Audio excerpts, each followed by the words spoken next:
En el Parlamento hay dos proyectos de ley que pretenden modificar la legislación en torno a la tenencia de los hijos. Uno se titula Corresponsabilidad de la crianza y el otro Tenencia compartida responsable. Estos proyectos incluyen lineamientos que los jueces de familia tienen que seguir a la hora de definir las condiciones de la tenencia. Se fija como primera alternativa la tenencia en un régimen de cuidado compartido. ¿Cómo afectan estos proyectos directamente a la infancia? ¿Qué pasa cuando previamente hay denuncias de violencia o de abuso? Hoy, en la letra chica, el debate de la tenencia.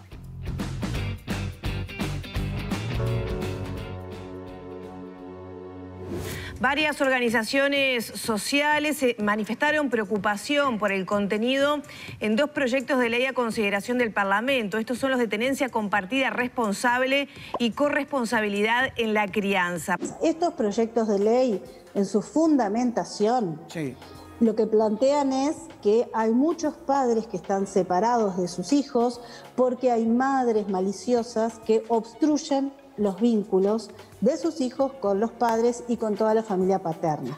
Sí sabemos que existen casos donde hay una conflictiva enorme entre los progenitores, que ni siquiera se pueden hablar por teléfono. Esos progenitores no pueden estar en un régimen de tenencia compartida con sus hijos porque les hacen la vida imposible a sus hijos. Hoy, la garantía que tenemos es un juez que va a intervenir, un equipo técnico y un defensor.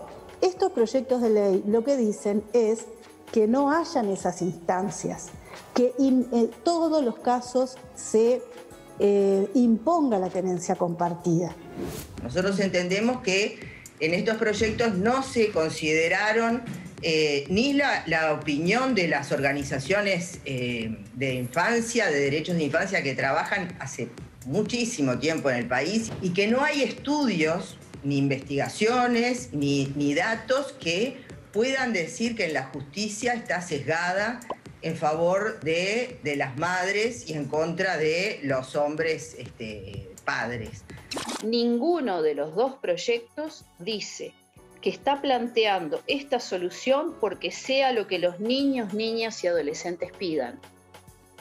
Ninguno de los dos dice que haya personas menores de edad que claman por vivir un poco acá y un poco allá. Ambos parten de conceptos parcialmente ciertos para llegar a soluciones que, en principio, atentan contra la perspectiva de género, por un lado, pero también atentan contra la protección de los derechos de los niños, niñas y adolescentes como seres vulnerables. Muchas veces, en base a determinadas circunstancias que contempla la normativa actual, basta a veces que la madre diga que el padre dijo tal cosa o la amenazó con tal cosa y al padre se le veda la posibilidad de ver a sus hijos. Creemos que hay ciertos excesos en ese tema. Muchas veces hay una mala interpretación influenciada por esta ideología de género que va ganando muchas veces el mundo político. La ley de género establece una verdad que me parece que debemos respetar y que debemos compartir. Los hijos de una mujer agredida por violencia basada en género son tan víctimas como la mujer.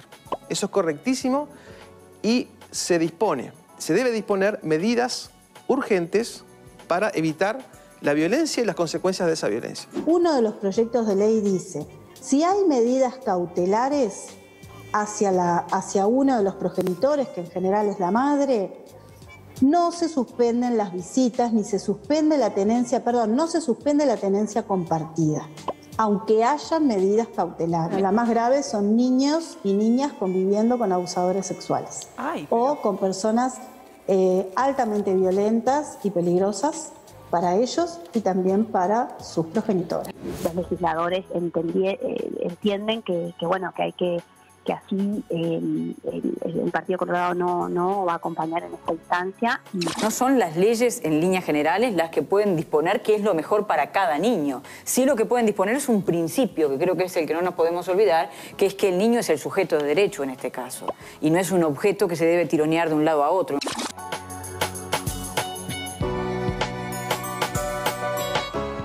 Buenas noches, bienvenidos a un nuevo programa de La Letra Chica. Bienvenida, Denise. ¿Qué tal? Buenas noches. Bien, divino.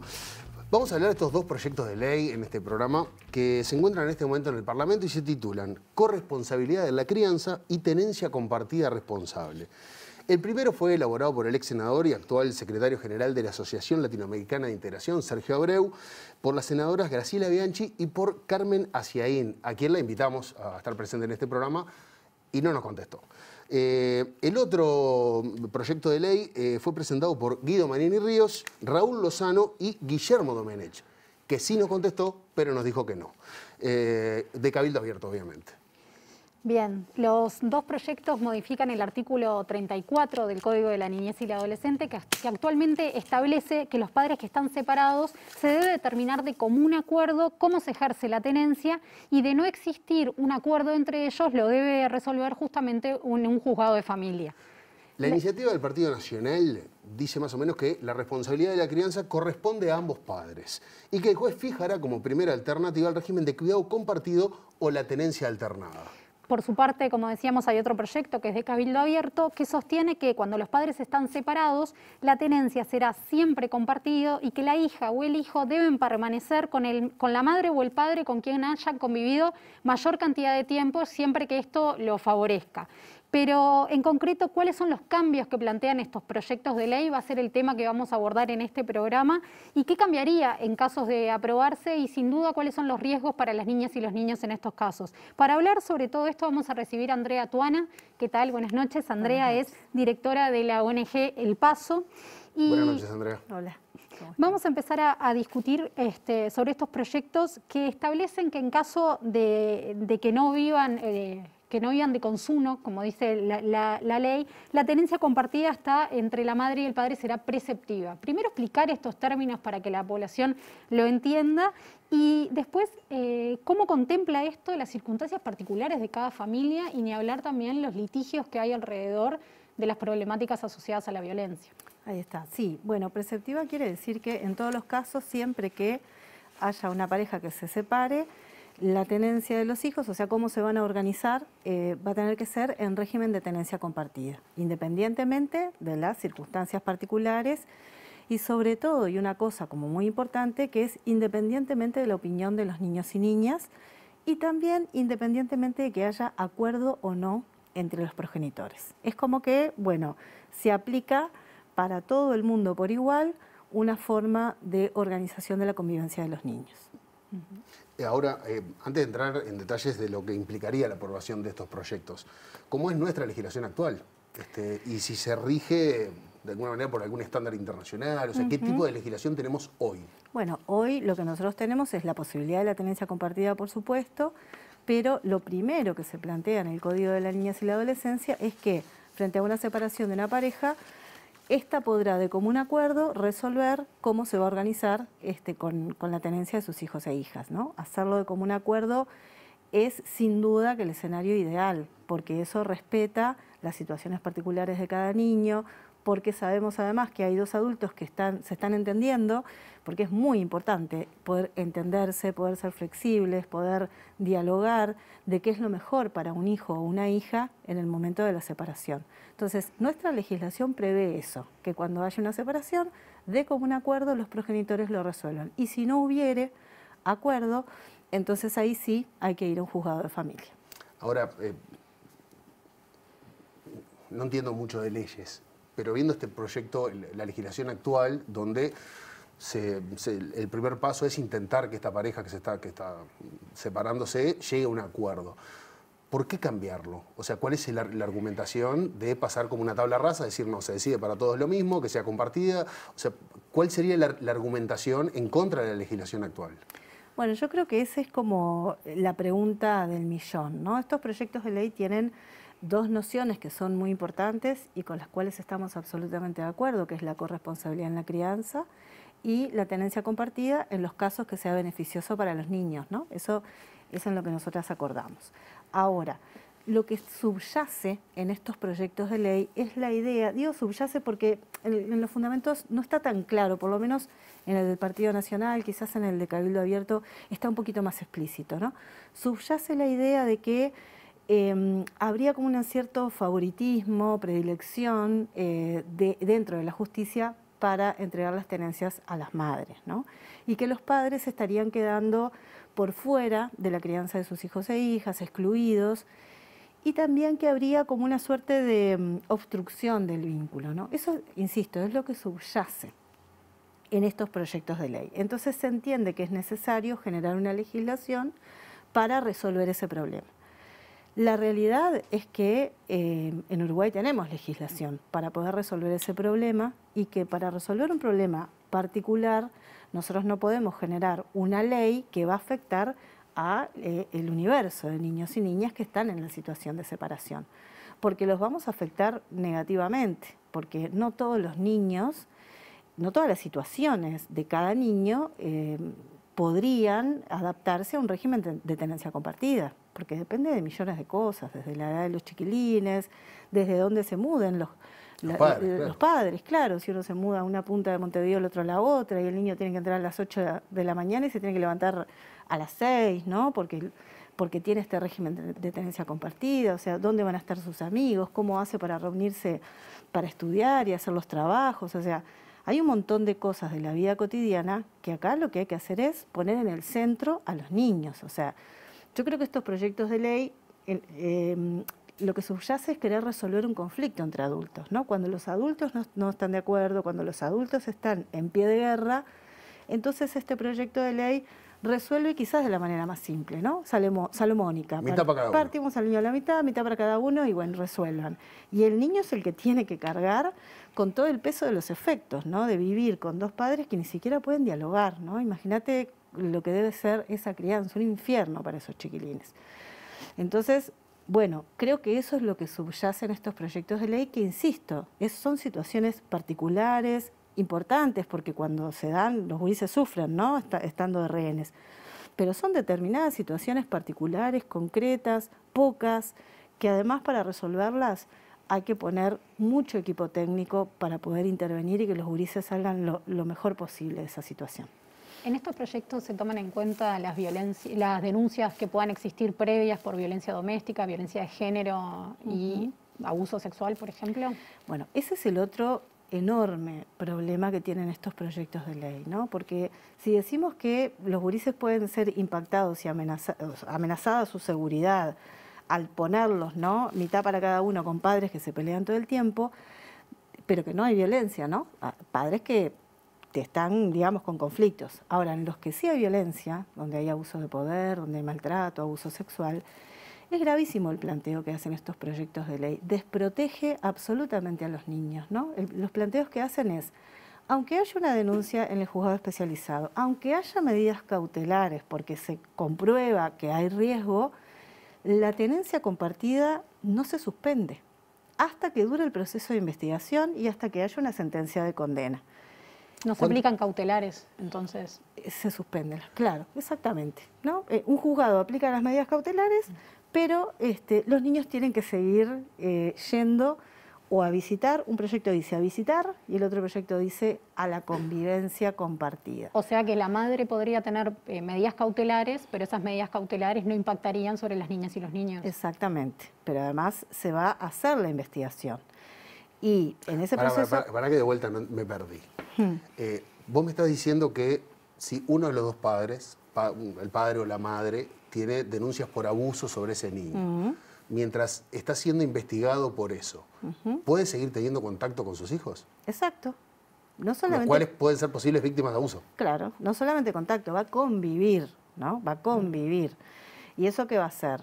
Bueno, muchas cosas. Primero, el abuso puede continuar. Segundo, las represalias o las presiones y las amenazas para que no hable, ¿no? Y los castigos. Entonces, si un niño logra hablar, logra contar algo que está muerto de miedo porque, ¿no? ¿De qué me va a pasar?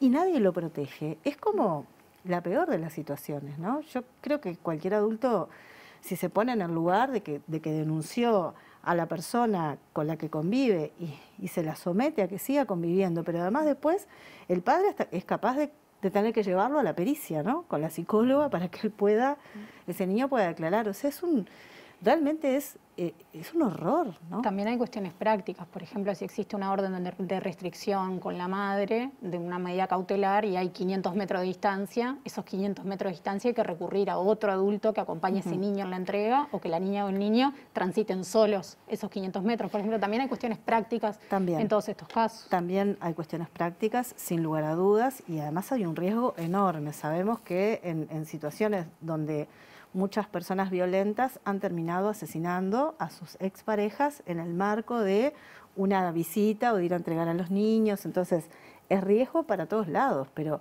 acá los chiquilines quedan ubicados en un lugar tremendo. O sea, ¿cuál es la idea que está por debajo de esto?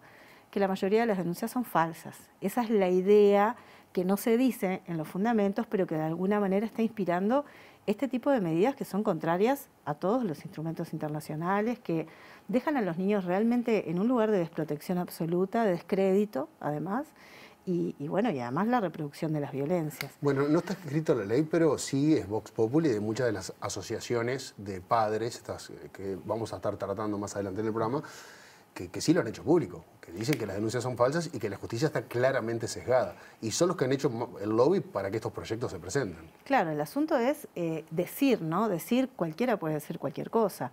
Yo puedo decir que hoy es viernes, pero la realidad nos está marcando otra cosa. No hay un solo estudio, ningún solo dato empírico, dato científico en nuestro país que diga que las denuncias, X cantidad de denuncias que hacen los niños sobre abusos sexuales o violencia son falsas. O sea, no existe en nuestro país.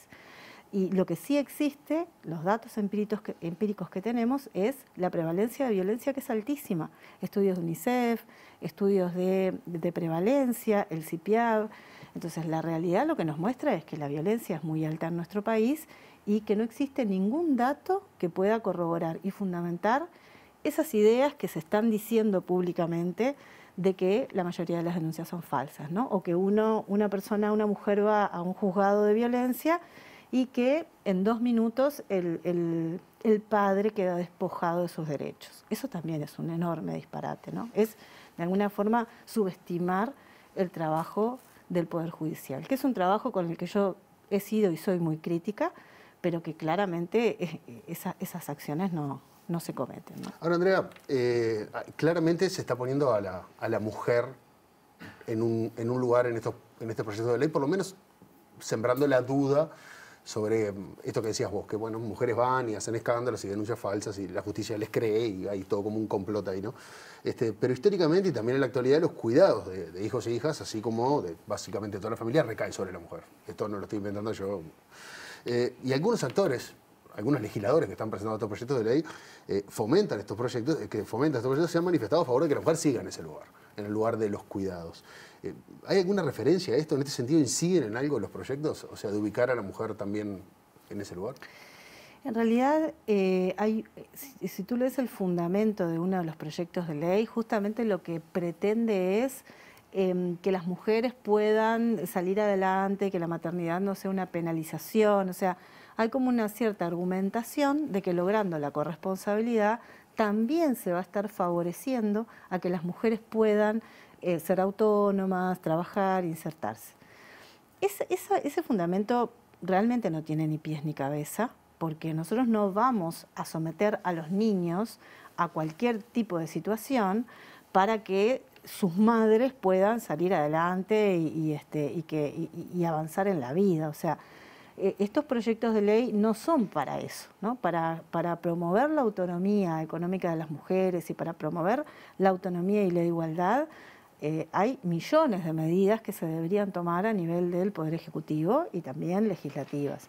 Pero estos proyectos que miran sobre las situaciones concretas y particulares de los niños no pueden ser utilizados con otros fines, claramente, ¿no? Entonces, la corresponsabilidad es un horizonte a alcanzar del que hace muchos años venimos trabajando organizaciones que trabajamos en derechos humanos.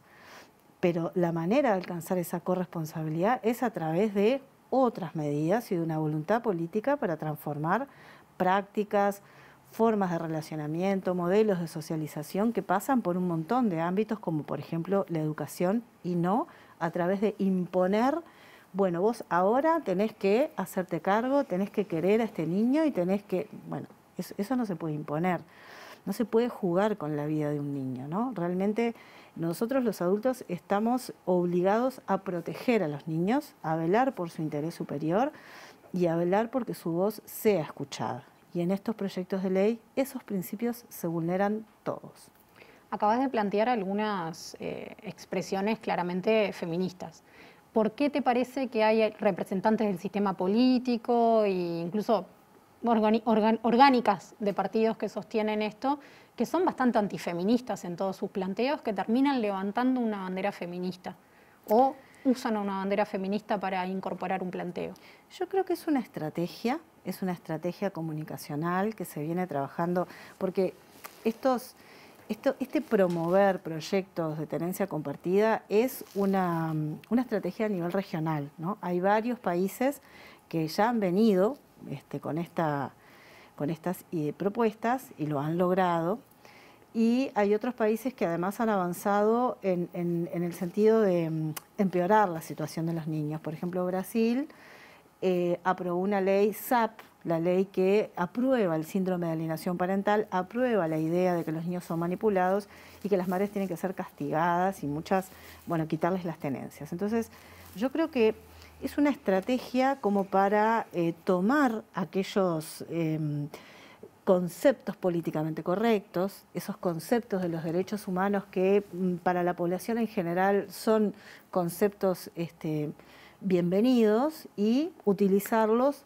para estos otros fines, ¿no? ¿Qué es el síndrome de alienación parental, Andrea, para que se entienda? Es una pseudoteoría que fue creada en los años 80 por un psiquiatra norteamericano, que partía de la base de que los niños son manipulables y que en general en los juicios de divorcio muchas veces sucedía que uno de los progenitores, él decía, en general la madre, les lava el cerebro a los niños, les mete ideas y sobre todo los hace mentir y decir que fueron abusados sexualmente o violentados por el progenitor para que lo terminen odiando y separándolo del progenitor. Entonces esta persona decía, la cura para esto es hacer que ese niño forzadamente tenga visitas con ese progenitor.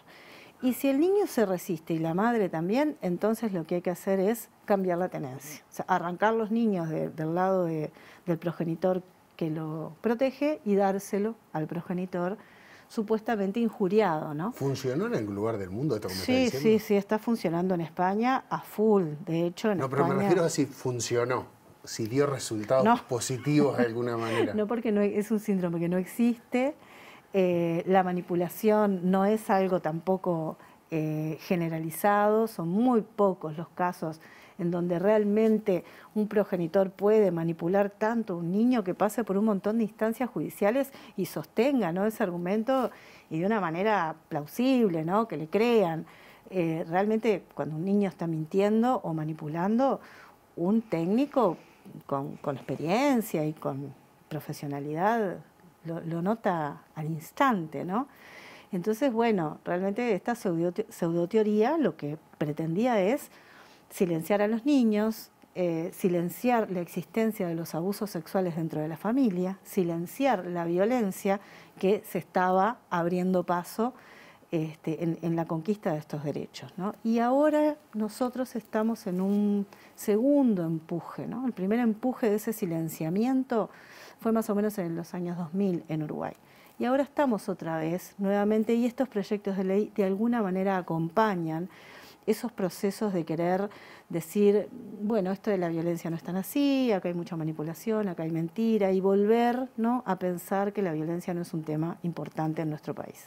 Ahora, Andrea, para ir cerrando y desde ya agradeciéndote, ustedes hace mucho que trabajan con problemáticas de niños y niñas, pero con respecto a nuestra legislación actual, toda legislación es plausible de cambio, sobre todo cambio que la favorezca. ¿Ustedes consideran que en nuestra legislación actual hay cambios para hacer? ¿Cuáles serían? Si miramos a los niños y a las niñas, yo creo que sería muy importante poder tener una ley integral de protección a los niños, niñas y adolescentes frente a las violencias. Realmente el tema de la violencia en la infancia en Uruguay es un tema que tiene muchas deudas, que se requiere avanzar mucho más para proteger, para prevenir, para combatir la impunidad. O sea que yo creo que deberíamos pensar en un camino hacia una ley integral de protección. Hoy el Código de la Niñez y la Adolescencia, claramente con estos proyectos de ley no se debería cambiar, estos proyectos de ley deberían desecharse porque realmente no protegen a los niños, están en contra de su interés superior y los anulan como sujetos de derechos. Y también hay una ley, un proyecto de ley que lo empujó bastante la diputada Lustenberg, que es el proyecto sobre infancia y adolescencia, que nos parece que ese proyecto de ley también puede funcionar, ¿no? Que lo que plantea es una estructura articulando y coordinando a todo el Estado para que se pueda mirar la infancia en términos generales, ¿no? En todos los temas que afectan a los niños, de una manera integrada, articulada y con el presupuesto también planificado. Así que por ese lado creo que se podría avanzar. Muchas gracias, Andrea. Denise, en lo que queremos seguir profundizando, nos vamos a poner en el marco legal. Vamos a poner el ojo ahí en el marco legal. Por eso vamos a recibir a la abogada Alicia Deus, que es especialista en Derechos de la Infancia. Ya venimos.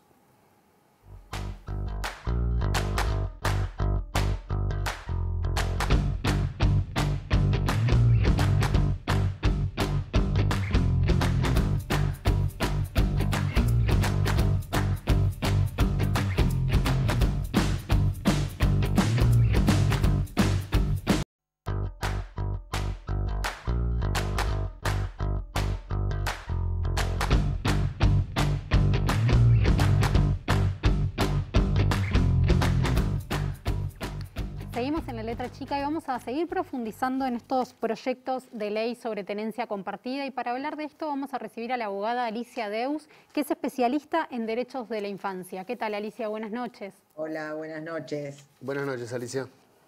Alicia, recién hablábamos bastante con Andrea Tuana sobre la situación y estos proyectos de ley. Desde el punto de vista de la infancia, ¿cómo es evaluada nuestra situación legal y si es necesario hacerle algún cambio a la normativa? Bueno, en realidad el Código de la Niñez y la Adolescencia se aprobó ya hace unos cuantos años para adecuar nuestra legislación nacional a las normas y principios de la Convención Internacional de los Derechos del Niño que el país ratificó. Por lo tanto, están vigentes, digamos, plenamente vigentes el principio del interés superior del niño, el principio que atraviesa la Convención, que es el principio de la participación de los niños y su derecho a ser oídos en todos los asuntos que los involucren. Y el principio, por supuesto, de la autonomía progresiva en el ejercicio de los derechos. Esas normas, esos principios que estructuran la Convención están vigentes en nuestro derecho. Y por eso es que, bueno, pensamos que estos proyectos de ley de los que se hablaba recién, en realidad suponen, si llegaran a aprobarse, una regresión en materia de derechos de infancia al obturar estos principios, bueno, desconocerlos en alguna medida en el caso del interés superior del niño, y relativizar el derecho del niño a ser oído, porque establecen que será oído en la medida en que su opinión sea una expresión de su voluntad reflexiva y autónoma, lo cual, bueno, va a quedar en la consideración de quien recibe esa opinión, cuándo esa es consecuencia de su voluntad reflexiva y autónoma y cuándo no. Los derechos no pueden condicionarse o reducirse. Esa es una de las objeciones que nosotros vemos fundamentalmente a estos proyectos, ¿no? Ahora, Alicia, detrás de estos proyectos de ley aparecieron varias agrupaciones de padres manifestando su aprobación sobre este posible cambio. En las inmediaciones, me parece, legislativo, incluso apareció un grafiti, una leyenda pintada que decía algo así como: tenencia compartida, los hijos no se divorcian. Hay estudios o datos, lo hablamos con Tuana también, ya nos dijo que no, pero quizás hay algo dentro de la justicia que pueda haber algún tipo de número o algo. ¿Hay estudios o datos que reflejen que la actuación de la justicia hasta el momento ha favorecido a las madres? sin duda que no existen datos, no hay investigaciones ni análisis de jurisprudencia que pueda afirmar que la justicia está sesgada en favor de las madres o de las mujeres. No hay esos datos. Que la mayoría de las tenencias son concedidas a las madres, bueno, es posible, pero eso no quiere decir que esa resolución de la justicia no sea imparcial, no sea después de analizar los elementos con que cuenta el juzgado, de que esa es la mejor solución para ese niño o esa niña en particular, que es creo que la gran objeción que tienen estos proyectos, ¿no? Imponer una solución por ley con carácter general sin que se contemple la situación particular, específica y las circunstancias que rodean a ese niño, la heterogeneidad que tienen las niñas y los niños y todas las personas en sus circunstancias de vida. Entonces, eso es, creo que, la objeción fundamental que tienen estos proyectos. El interés superior del niño, además, no es un concepto caprichoso, es contemplar primordialmente el interés de las niñas y de los niños porque son personas que tienen todos los derechos, pero que por la etapa de la vida que están en proceso de crecimiento, tienen que tener determinado hándicap porque tienen menos fortalezas o más vulnerabilidades para poder ejercer plenamente sus derechos. Entonces no es un concepto caprichoso, y el principio del interés superior del niño no solamente debe aplicarse en los casos por la justicia cuando va a resolver un caso concreto, analizar cuál es el mejor interés de ese niño o niña en particular, sino que también debe ser una consideración del legislador cuando va a aprobar leyes. Y en estos proyectos realmente ese principio nosotros entendemos que se está desconociendo abiertamente. Ahora, seguramente se esté desconociendo a propósito. Estamos hablando de legisladores que están armando proyectos de ley, no creo que lo tomen tan a la ligera. Pero, ¿cuánto crees que hay bueno, los dos sectores que están proponiendo estos proyectos de ley son sectores conservadores, reaccionarios, que tienen un concepto de la familia bastante tradicional? ¿Cuánto crees que haya de eso de conservador en estos proyectos? Y bueno, digo, es posible, o sea, la Convención Internacional de los Derechos del Niño resultó un cambio, siempre se dijo, un cambio copernicano en la consideración política y jurídica de la niñez, de la infancia, ¿no? El Código del Niño del 1934, que tenía una concepción absolutamente tutelar, consideraba a los niños incapaces y objeto de la tutela de los adultos. La Convención viene a cambiar absolutamente la concepción del niño, dándole la condición de sujeto pleno de derechos. Entonces, bueno, esa ideología o doctrina tutelar persiste muchas veces, ¿no? No se cambia en la cultura, en los sentires y en las consideraciones de las personas, no se cambia de un día para el otro, y hay sectores y grupos que, bueno, que tienen consideraciones todavía muy tutelares respecto de la infancia. Entonces, si bien, bueno, no abiertamente no hablan en contra de la Convención Internacional de los Derechos del Niño, sí en los hechos van en contra de sus principios más esenciales, ¿no? Tanto en cuanto a esta resolución por ley generalizada, una imposición de una determinada solución frente a un conflicto, como en cuanto a oír al niño de su participación en el proceso con un asesor. Todo eso se relativiza en estos proyectos, porque si de alguna manera se resuelve por ley, ya esa participación en los asuntos que lo involucren no es necesaria. no se va a dar en los hechos, ¿no? Una cortita nomás para que la gente en su casa lo entienda mejor. Básica, ¿cuál sería la diferencia entre objeto y sujeto cuando hablamos de derechos? El niño objeto de tutela es un objeto donde los adultos deciden.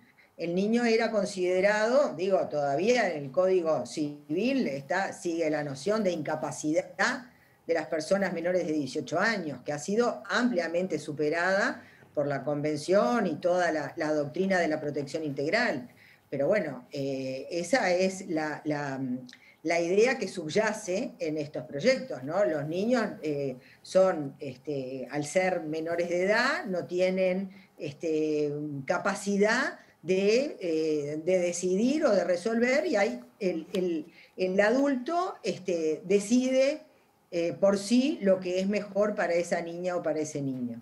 Y acá, bueno, trasladado a una norma legal, ¿no? Son las normas las que deciden un conflicto entre adultos, porque no nos olvidemos que los conflictos de tenencia son entre personas adultas, dejando de lado lo que el niño considere o cuál sería la mejor solución para ese niño, sino que lo resuelve en forma general y abstracta. Alicia, la violencia intrafamiliar es una realidad y es un problema social en Uruguay. Hay muchos datos sobre esto. ¿Qué ilustran estos datos sobre la violencia intrafamiliar y en particular la violencia contra niñas, niños y adolescentes? Bueno, los últimos datos del CIPIAB arrojan que la violencia contra los niños la violencia intrafamiliar representa un 93% de la violencia contra las niñas y niños. Por lo tanto, es un problema serio en nuestro país para la infancia. Y bueno, en realidad estos proyectos desconocen esa problemática y por el contrario parecerían partir de la base de que las denuncias que se efectúen no son demasiado serias o no deberían ser tomadas en cuenta, porque requiere estos proyectos que exista una sentencia de condena firme para que se adopte algún cambio en la tenencia compartida. Esto es gravísimo, pero realmente es gravísimo, ¿no? Alicia, ¿cuáles son los riesgos de que no haya medidas cautelares mientras dure la investigación?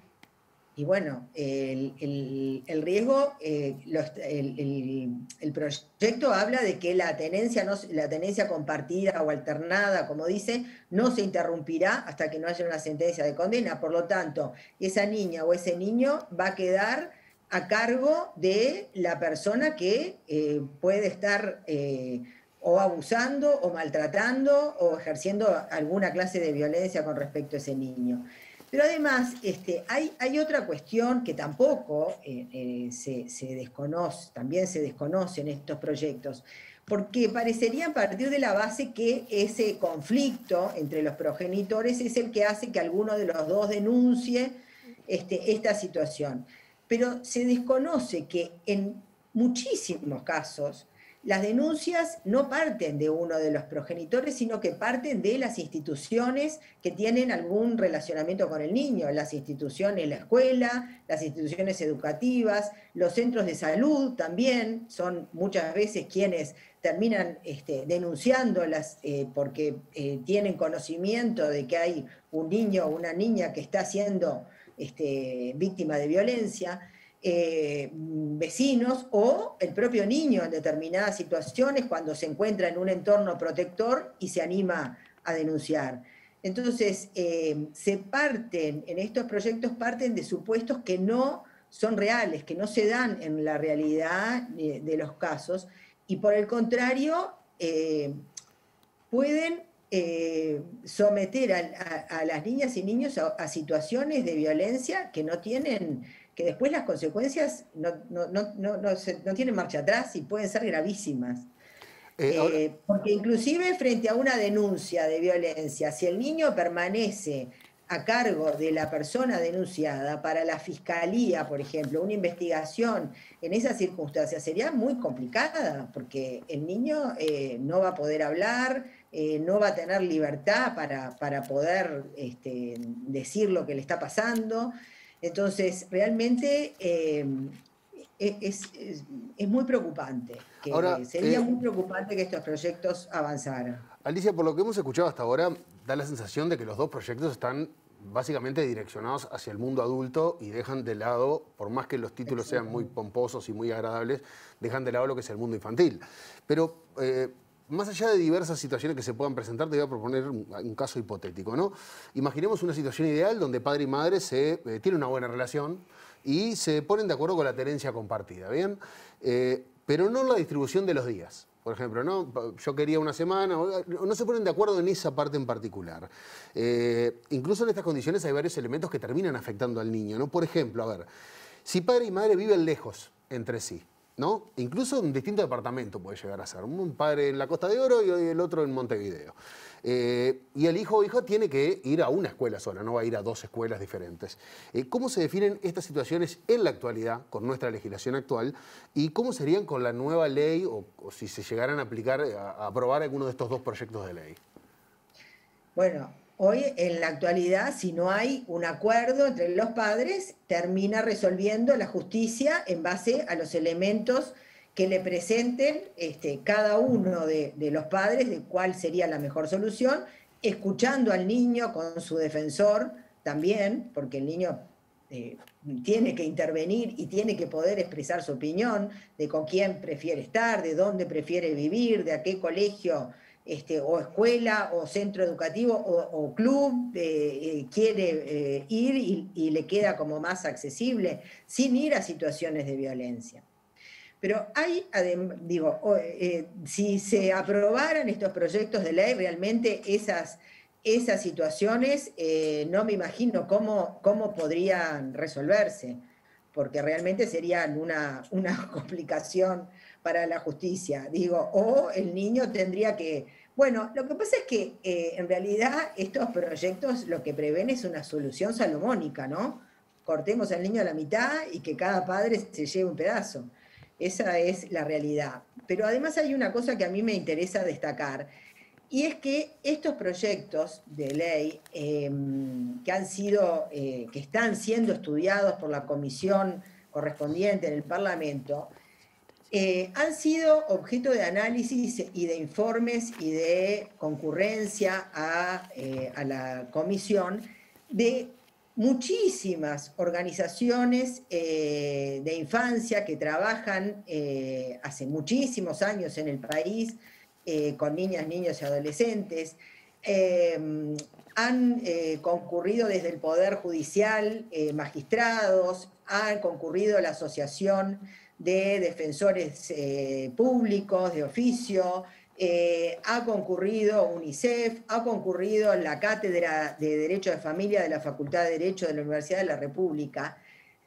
Todas esas instituciones que acabo de nombrar, todos encuentran inconvenientes estos proyectos de ley.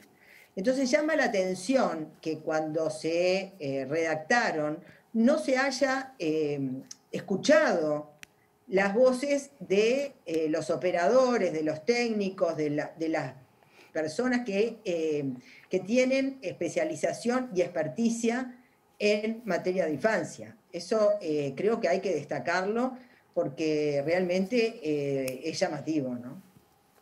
Alicia, decías de las dificultades de los juzgados de familia a la hora de tomar determinadas decisiones que ya existen hoy en día por un sistema claramente de justicia saturado, pero además que se le impondría de alguna manera esta solución salomónica, si se quiere, pero con dificultades operativas evidentes. ¿Qué respuesta puede dar el Poder Judicial? ¿Qué respuesta pueden dar los juzgados de familia? ¿Y qué capacidad técnica tienen realmente los juzgados de familia más allá de la sentencia resolutiva de los casos? Bueno, que el Poder Judicial tiene problemas de saturación, falta de recursos, tanto de recursos humanos en cuanto a peritos que puedan realizar pericias, como de especialización de operadores, es una realidad. Y eso, sin duda, que puede hacer que los conflictos que se planteen en cuanto a la tenencia demoren más de lo que correspondería, o se extiendan los plazos que prevé el código en los procesos. Pero eso no puede redundar en soluciones que puedan perjudicar a las niñas y niños, porque son no problemas de las normas sustantivas, sino problemas de implementación de las normas. Y además, bueno, ¿qué soluciones encontraría la justicia en estos casos que ustedes están planteando? Bueno, yo no le veo mucha solución más que tener que incumplir la norma. No sé, porque sería muy complicado. Padres que viven en distintos departamentos. Digo, hay una realidad, y es que hoy la normativa vigente permite que, si hay acuerdos entre los padres, la tenencia compartida sea una realidad. No hay ningún problema, siempre que eso sea lo mejor para esas niñas y niños, ¿no? Ahora, Alicia... Tiene que estar una semana en un departamento y otra semana en otro, el niño mochila, y digo, no me parece que esa sea la mejor solución para los niños y su interés superior, ¿no? Alicia, te hago dos en una y son las últimas. ¿Qué pasa con respecto a Uruguay y los estándares internacionales en caso de aprobarse estos proyectos? Porque Uruguay es parte de ciertos tratados que tienen que ver con la Convención del Niño. Eso por una parte. Y por otro lado, capaz que es una opinión más personal, son 6 legisladores que le han dedicado tiempo y esfuerzo a estos 2 proyectos de ley que claramente, por lo menos, llevan cierta desventaja hacia los niños. ¿Por qué? ¿Por qué dedicarle esfuerzo a cambiar una legislación que rompe los ojos? Todas las organizaciones vinculadas a la infancia la dan como sí plausible de cambios y mejoras, pero mucho más justa que esto, que sería un retroceso. ¿Por qué presentar estos proyectos de ley? Bueno, te contesto primero la pregunta respecto a las obligaciones internacionales del Uruguay. Sin duda que si se aprobaran estos proyectos de ley son indudablemente regresivos en materia de derechos y violarían las obligaciones que ha asumido el Uruguay cuando ratificó la Convención Internacional de los Derechos del Niño, sin duda, porque acá se deja de lado el principio del interés superior, el derecho a ser oído, la autonomía progresiva. Por lo tanto, el Uruguay podría ser objeto de observaciones por parte de los organismos de control de cumplimiento de los tratados. Eso es indudable. Bien. La otra pregunta, ¿por qué los legisladores? Bueno, estos grupos de presión que ustedes mencionaban hace un rato, realmente hace tiempo que vienen actuando, desde la legislatura pasada, y además, bueno, se encadenan en la puerta de los juzgados, hablan o ante la Suprema Corte. La realidad es que la mayoría de las personas que integran estos grupos tienen problemas personales en la justicia y tienen en esta temática, ¿no? Están tratando de resolver conflictos que tienen ellos en la justicia. Ahora, ¿por qué los legisladores y las legisladoras han redactado estos proyectos? Bueno, porque responden a determinadas concepciones que priorizan a los intereses de los adultos en lugar de priorizar los intereses de las niñas y de los niños, eso parece evidente. Y porque mantienen esas concepciones tutelares de que son los adultos quienes resuelven por los niños y son los que interpretan qué sería lo mejor para los niños. Realmente es una regresión importante que el Uruguay no debería transitar porque, bueno, el Uruguay tiene una tradición de haber aprobado todas las convenciones de derechos humanos y de cumplirlas de buena fe, con determinadas dificultades en algunos temas, pero creo que tiene un prestigio el Uruguay de tender o de orientarse hacia el cumplimiento de las convenciones. Y en particular la Convención Internacional de los Derechos del Niño, que ha sido un cambio rotundo lo reitero, en la consideración jurídica y política de las niñas, de los niños y de los adolescentes. Alicia, hablabas de los problemas personales, las denuncias que tienen estas personas. ¿Suelen ser denuncias que tengan relación con violencia doméstica o violencia de género? Y por lo general, sí. No sé si ustedes recuerdan, pero hace poco hubo un señor que era uno de los que justamente se encadenaba en la puerta de los juzgados de Rondó y Valparaíso, que tenía antecedentes por violencia, pero además, copó a una señora en una joyería, tuvo que ir el Grupo G o el ministro del Interior. Esta persona era uno de los activistas, digamos, vamos a llamarle, por la tenencia compartida y que, hablaba de las falsas, denunciaba las falsas denuncias, etcétera, etcétera.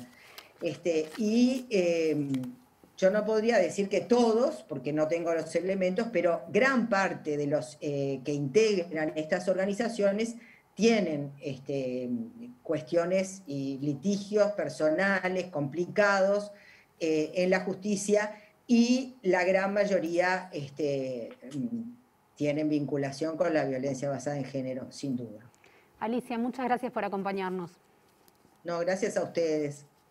En el último bloque de La Letra Chica nos vamos a meter con la pata más periodística. Vamos a estar hablando de estos grupos que han hecho lobby. Al parecer un lobby bastante potente, porque de alguna manera sedujeron a 6 legisladores para que presentaran 2 proyectos de ley distintos, uno del Partido Nacional y otro de Cabildo Abierto.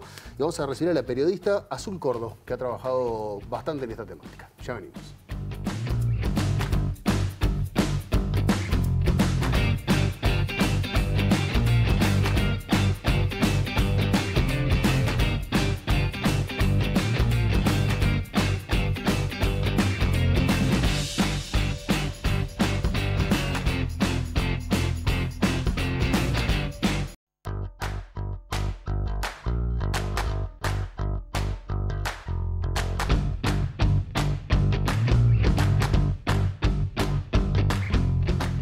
Se nos fue volando la letra chica de hoy, pero bueno, estuvimos hablando brevemente en los 2 bloques anteriores sobre la existencia de organizaciones impulsoras de estos proyectos de ley, que a su vez no es algo aislado en nuestro país, sino que es un movimiento, como explicaban nuestras invitadas, un movimiento regional y que incluso lleva varios años, desde el 2000 y poquito, se están haciendo presentes en la región.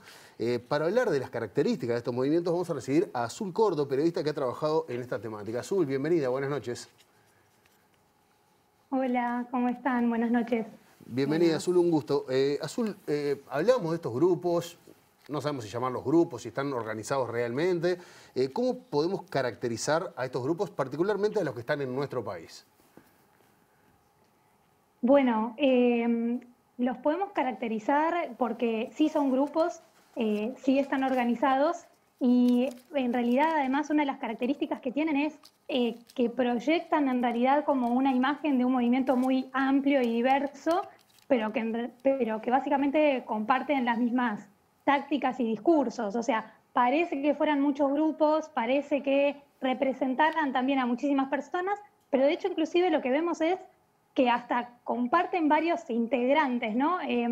Alicia Deus recién mencionaba a uno de estos miembros de uno de estos grupos que antiderechos, básicamente, y antigénero, que encabezaba, de hecho, varias de esas movilizaciones frente a la Suprema Corte de Justicia, por ejemplo, movilizándose cada agosto cerca de la fecha del Día del Niño, eso aquí en Montevideo, ¿no? También hay movilizaciones en el interior del país, pero que esas caras después se empiezan a repetir eso, en otras marchas, se acompañan entre sí, comparten también sus mensajes, tienen una presencia bastante fuerte en redes sociales y de hecho en los últimos años este crecimiento también se vio eso a nivel de redes sociales, de mensajes, inclusive con campañas también contra defensoras de derechos humanos, contra activistas, contra comunicadoras, por ahí que cubren esta agenda. Entonces, esas son ciertas características.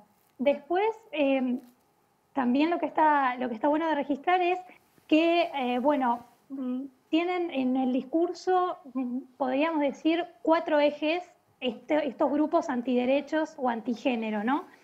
Uno, sin duda, y que comparten todos estos grupos de padres que reclaman la tenencia compartida y la corresponsabilidad, ahora que le cambiaron, digamos, los nombres a los proyectos de ley. Antes era el proyecto de división equitativa de tiempo entre padres. Sin dudas, uno de los ejes claves es volver a la protección de la familia, ¿no? De la familia natural, como pueden decir, o de la familia tradicional, o sea, lo que esperamos que sea una familia. Otro eje, sin dudas, es ir contra lo que ellos llaman la ideología de género. El tercero sería poner de vuelta, como darle importancia a los valores en una sociedad que supuestamente está en crisis de valores.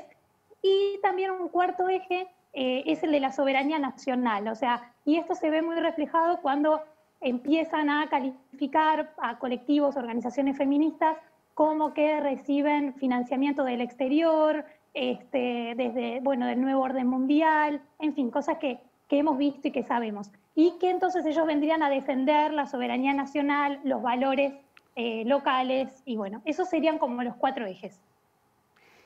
Azul, si bien sostienen la soberanía nacional, son grupos que están insertos en distintos países, en particular en la región, ¿no? Sí, totalmente. Eso es súper interesante de ver, porque así como decíamos que, bueno, proyectan esta imagen de un movimiento amplio a nivel nacional, esto pasa en otros países, donde de hecho la agenda antigénero y antiderecho está mucho más desarrollada y te diría también más estudiada. Aquí en Uruguay es mucho más incipiente, sí hay que decir que hay estudios, diría inclusive de los últimos años, no más de 3, 4 años, que estudian estos grupos, pero en la región sí, tenemos por ejemplo un estudio que recomiendo, digamos, que después le den una vista, que es Wiki Antiderechos, que lo armaron entre distintos medios de comunicación feministas y que registraron cómo pasan estas organizaciones antiderechos en distintos países, en Ecuador, en Chile, en Colombia y en Costa Rica, con estrategias muy similares a cómo fue creciendo acá también este movimiento antigénero, ¿no? Presencia de lobby parlamentario, legisladores también, o sea, acá podemos hablar de esta bancada, ¿no? Que en su momento fue la bancada evangélica y que fue también creciendo y permeando. También tienen otro nivel, que es a nivel de la sociedad civil, como vemos estas distintas organizaciones de grupos antiderechos. Algunos, como por ejemplo los que han aparecido más en estos proyectos de tenencia compartida, que son más bien, como decíamos antes, ¿no? Grupos de padres con distintos nombres. Pero también tenemos otros grupos antiderechos, capaz que más identificados y más claros, e inclusive más identificables en la región, que tienen una fuerte presencia de bancadas de organizaciones evangélicas, neopentecostales, y esto impulsa mucho a nivel de la sociedad civil. Y después también están presentes en los organismos internacionales. Y acá hay que decir que en el caso de Uruguay, una de las organizaciones antiderechos, digamos, como más antiguas, si se quiere, o más presentes en organismos internacionales, son las Madrinas por la Vida, que tienen estatus ante la OEA desde principios de los 2000, no tengo ahora muy presente el año, pero ahora se han agregado más y de hecho presentan también denuncias ante la OEA, yendo por los derechos de los niños para estar con sus padres, ¿no? Y compartir tiempo con padres, que además, como bien explicaron antes tanto Andrea Tona como Elisa Deus, digamos, me parece que lo que logran muchas veces estos grupos es como que estemos llevando, digamos, su agenda de alguna manera en el sentido de ubicar como problema algo que no es un problema. O sea, quiero decir, como decían antes las otras entrevistadas, ¿no? Ya tenemos hoy aquí en Uruguay una forma de dirimir estos conflictos en cuanto a la tenencia. Entonces, instalan como problema algo que no es, y sobre todo, como también traía hacia lo último Alicia Deus, por parte de varios de estos integrantes de estos grupos que ya tienen denuncias, ni más ni menos que de violencia de género y de abuso sexual infantil. Es una, perdón, Azul, es una ¿Es una generalidad de eso? O sea, ¿se da frecuentemente que muchas de estas personas que son referentes de estas organizaciones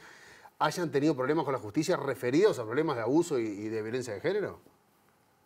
Sí, totalmente. Esa es una característica que comparten a nivel regional y te diría continental, porque ahí también lo que está muy bueno de ver y de seguir en esta agenda es el peso que tiene, inclusive la agenda o cómo se empieza a bajar no solo argumentos o bajar línea, diríamos, sino también financiamiento desde Estados Unidos. O sea, hay reuniones y que no están en ningún secreto, o sea, son eventos públicos, son congresos, como inclusive ha habido congresos aquí, como el Congreso de la Familia hace un par de años, que llegó a tener un apoyo, una declaración de interés turístico y la tuvieron que retirar, ¿no? Que ese congreso que fue en Punta del Este. Pero digo, hay ahí, sí, Diego, una presencia sin duda de muchos de estos integrantes que tienen en su haber denuncias por violencia de género o por abuso sexual infantil. Algunos, bueno, siendo inclusive imputados por eso, ¿no? Azul Córdoba, muchas gracias por acompañarnos. Bueno, gracias a ustedes. Un placer, Azul. Nos vamos, Denise. Quédense en TV Ciudad porque se viene tremendo programa de sobre ciencia. Hoy sobre los océanos, estamos en el Día Mundial de los Océanos y hay muchísimo para hablar. Quédense con Sobre Ciencia. Mañana en La Letra Chica vamos a tener un programa filosófico. Vamos a hablar sobre el tiempo. Y nos quedamos sin tiempo, así que nos vamos. Hasta mañana.